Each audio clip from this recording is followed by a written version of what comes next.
नुक्ते को अगर आपने और आपकी माओ ने और बहनों ने और बेटियों ने अगर शाहीन बाग न बनाया होता तो ये सीए न रुकता, ये एनआरसी और एनपीआर न रुकता। आज हुकूमत की जो बैकफुट पर है, ठीक है, उसकी नीयत खराब है, वो अब भी चाहती है इसको लागू करना, लेकिन अब उसमें हिम्मत नहीं बची है। आपको देख करके, आपके मूवमेंट को देख करके सरदारों ने तहरीक ली। आज वो सरदारों की तहरीक इतनी कामयाब हुई, भले से उनमें 700 750 किसानों ने अपनी जानों के नजराना पेश कर दिया, लेकिन उन्होंने इस मगरूर सरकार को मिट्टी धूल चटा के दम लिया। और यहां से हमें क्या तहरीक मिलती है? हमें यह तहरीक मिलती है कि जिस दिन 19 नवंबर को सुबह सुबह जब वो प्रधानमंत्री टीवी पे आकर ये कहता है कि मैं माफी के साथ ये तीनों बिल वापस लेता हूं, 5 मिनट नहीं लगते हैं कि असद साहब पे ट्वीट आ जाता है। और वो ट्वीट क्या आता है? वो ट्वीट आपके लिए आता है कि ये सरकार ने जितना जुल्म किसानों पे किया, उससे ज्यादा जुल्म मुसलमानों पे किया। जितना बड़ा ये मूवमेंट था, इससे बड़ा movement anti-CA movement Shaheen Bagh था, तो इस सरकार को वो एंटी-सीए का कानून भी वापस लेना चाहिए। तो इसको कहते हैं लीडरशिप। वो मुसलमान नाम से या मुसलमान एमएलए होने से या मुसलमान एमपी होने से कोई लीडर नहीं बन जाता।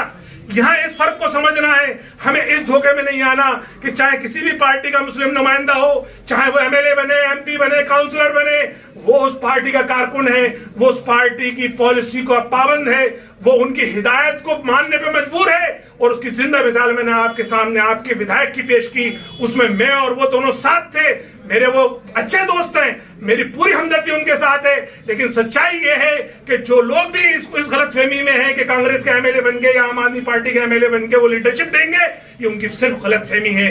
अब हमें यहाँ समझना ये है कि हमें अपनी क़यादत को डेवलप करना है, हमें अपनी नौजवान लीडरशिप को डेवलप करना है और ऐसी यंग लीडरशिप को ट्रेन करना है जो आने वाले 10-20 साल में वो हमारी क़यादत कर सके, हमारे कम्युनिटीज के मसाइल को स्टडी करके उनको बाकायदा फ्रेम करके और उन ऐवानों में उठा सके और उन ऐवानों से वो प्रॉपर पॉलिसीज बनवा सके जिसको संविधान की भी इजाजत हो और जिसको ग्राउंड पे भी एक्सेप्टेबिलिटी हो। तो मुझे इस बात की बेहद खुशी है कि मैं अपने जामिया के बच्चों के साथ मुखातिब हूँ और खास तौर से जो ये प्रोग्राम किया है महमूद अनवर साहब ने, जो एंटी-सीए मूवमेंट का शिकार भी रहे, उसके कारकुन भी रहे, उसमें तकलीफें भी झेली इन्होंने।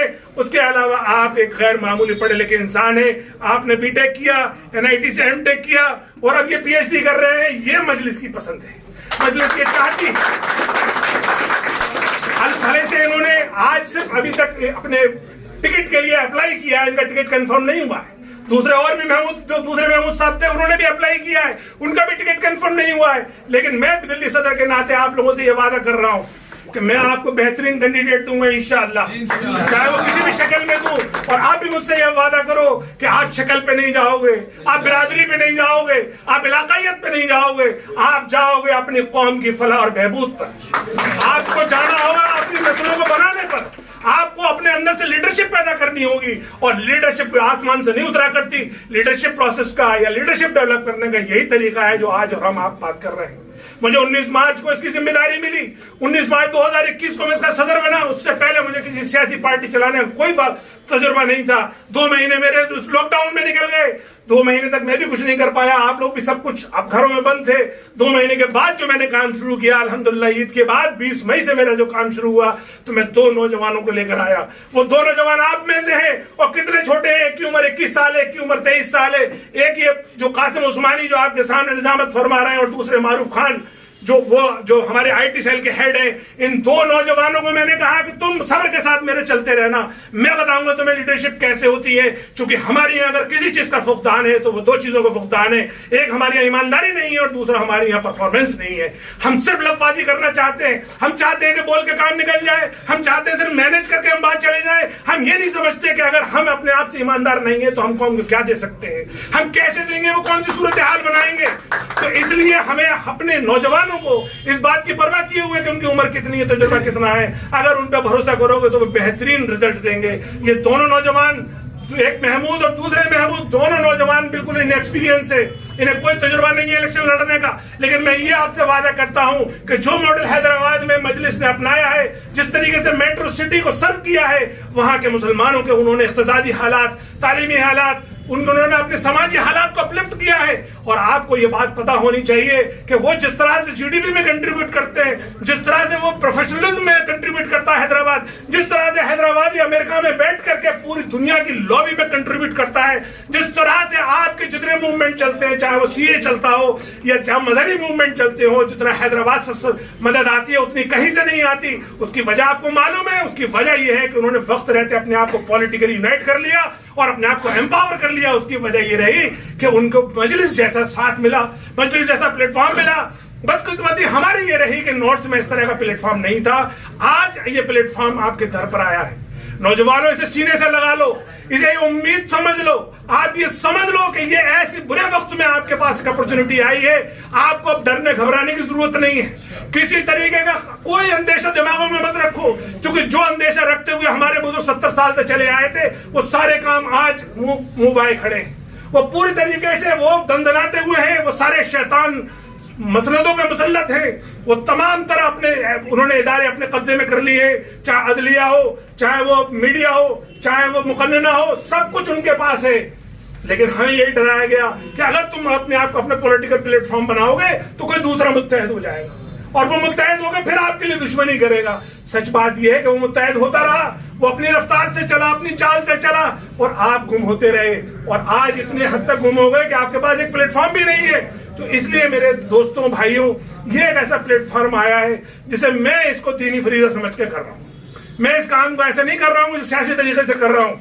न मेरी कोई आपको अदा ऐसी मिलेगी जो सियासी अदा हो। आप मेरे होटल में चले जाइए, कहीं मेरा बोर्ड भी लिखा हुआ नहीं मिलेगा आपको। मैंने कहीं तख्ती भी नहीं लगाई, क्योंकि मैं समझता हूं कि जब काम जमीन पर होगा तो अपने आप भूलेगा। और अगर मेरे अल्फाज में सच्चाई होगी, मेरी जो ख्वाब है या जो मेरा जज्बात है, अगर उसमें सदाकत होगी तो आपके दिलों पर असर करेगी। और मैं ये अल्लाह का शुक्र अदा करता हूं कि आज मैंने आधी जंग जीत ली कि इतने नौजवानों को मैं एड्रेस कर रहा हूं।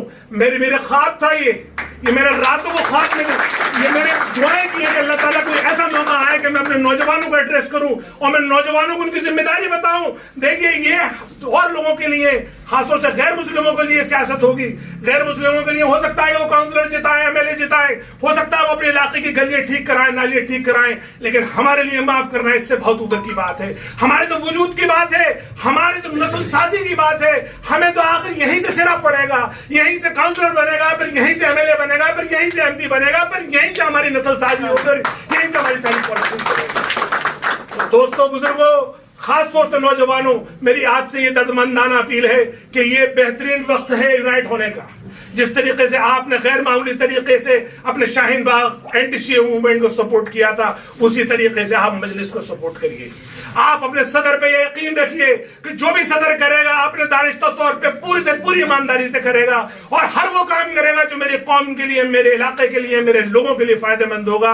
इन्हीं अल्फाज के साथ मैं आपका शुक्रिया भी अदा करता हूं और आपको ये दावत देता हूं कि अब आप सब लोग वॉलंटरली मजलिस के लिए तैयार हो जाइए। आपको हर मुहाज पर लड़ना है। अपने मामलात, अपने इश्यूज खुद फ्रेम करिए और खुद फ्रेम करके अपने इलाके के लोगों को दीजिए या हमें भिजवाइए, क्योंकि हमारा जो ऑफिस है कोई दूर नहीं है, 4 नंबर पे ये है। आलम प्लाजा में हमारे दिल्ली प्रदेश का ऑफिस है, उसके बराबर में होटल रिवरव्यू में मैं बैठता हूं। हम दोनों लोग अवेलेबल हैं। आपको बहुत इजी रहना है, किसी तरीके से कोई तामझाम नहीं करना, सिर्फ हमें काम करना है। और हम जिस तरीके के इशू फ्रेम कर रहे हैं, जिस तरह से हमने 2014 में आम आदमी पार्टी को पूरा road map for Indian Muslims बना के दिया था, इंशाअल्लाह उससे ज्यादा अच्छा इस वक्त हम अपनी मजलिस के लिए बना रहे हैं, जो बहुत जल्दी आप लोगों के सामने आएगा।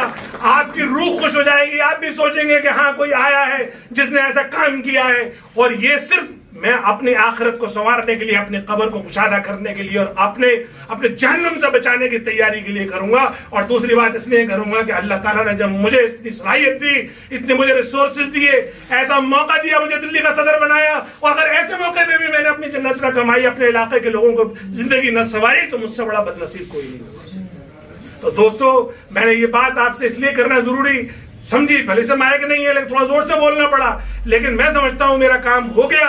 और अब ये गेंद या ये बात आपके हवाले। अब आप लोग इस मजलिस को परवान चढ़ाइए, अपने उम्मीदवारों को अच्छे से जिताइए, उससे भी बड़ा अपने आप को मुनज़्ज़म करिए, अपने आप को सोशल मीडिया पे भी प्रोफेशनल अंदाज में अपने आप को पेश कीजिए। सोशल मीडिया दुधारी तलवार है, अगर आप इसे अच्छे से इस्तेमाल करेंगे तो यह आपके लिए डबल फायदा होगा, और किसी तरीके से अगर आप जोश में होश खो बैठेंगे तो ये उतना ही नुकसानदेह भी है। दूसरी बात ये कि उससे हमारी छवि बनती भी है और बिगड़ती भी है।